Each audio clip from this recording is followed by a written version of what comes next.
ওসমান হাদি হত্যার বিচারের দাবিতে যমুনায় অবস্থান নিয়েছে ইনকিলাব মঞ্চের সদস্য সচিব জাবের এবং অন্যান্য নেতৃবৃন্দরা।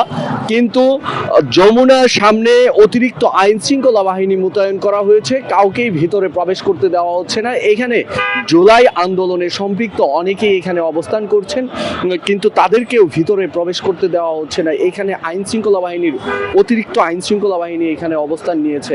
আপনাদেরকে যেমনটা দেখাচ্ছি, আজ বিকাল 4টায় ইনকিলাব মঞ্চের যেই অনুষ্ঠান, তারা যেই কর্মসূচি দিয়েছিল যমুনা অভিমুখী যমুনা ঘেরাও কর্মসূচি, সেই কর্মসূচির অংশ হিসাবে তারা যমুনায় অবস্থান নেওয়ার পরপরই কিন্তু যমুনার যতগুলো রাস্তা আছে সবগুলো রাস্তা কিন্তু বন্ধ করে দেওয়া হয়েছে। এক্সট্রিম মশার কয়েল প্ল্যান্ট ফাইবার দিয়ে তৈরি, তাই সহজে ভাঙে না, সুগন্ধিযুক্ত ও নিরবিচ্ছিন্নভাবে জ্বলে। ডেঙ্গু, চিকুনগুনিয়া বাহি সহ যে কোনো মশার বিরুদ্ধে দেয় এক্সট্রিম সুরক্ষা।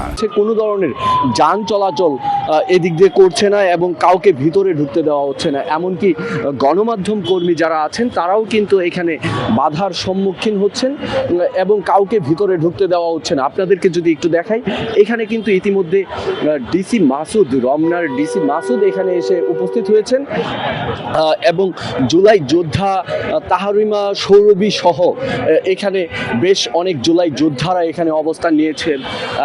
তাদেরকেও ভিতরে প্রবেশ করতে দেওয়া হচ্ছে না, তারা ভিতরে যাওয়ার চেষ্টা করছেন।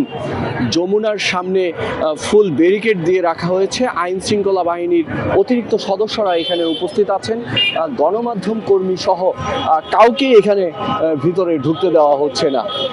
আর যতদূর আমরা জানতে পেরেছি, যমুনার সামনেই জাবের, ঝুমা সহ আরও অনেকেই ওইখানে অবস্থান করছেন, এমনটাই জানিয়েছিলেন জুলাই যোদ্ধা তাহরিমা সৌরভী সহ তার সাথে যারা ছিলেন তারা এমনটাই জানিয়েছেন। আমরা যদি আপনাদেরকে একটু দেখাই, এখানে কিন্তু এখন ডিসি মাসুদ এসে উপস্থিত হয়েছেন।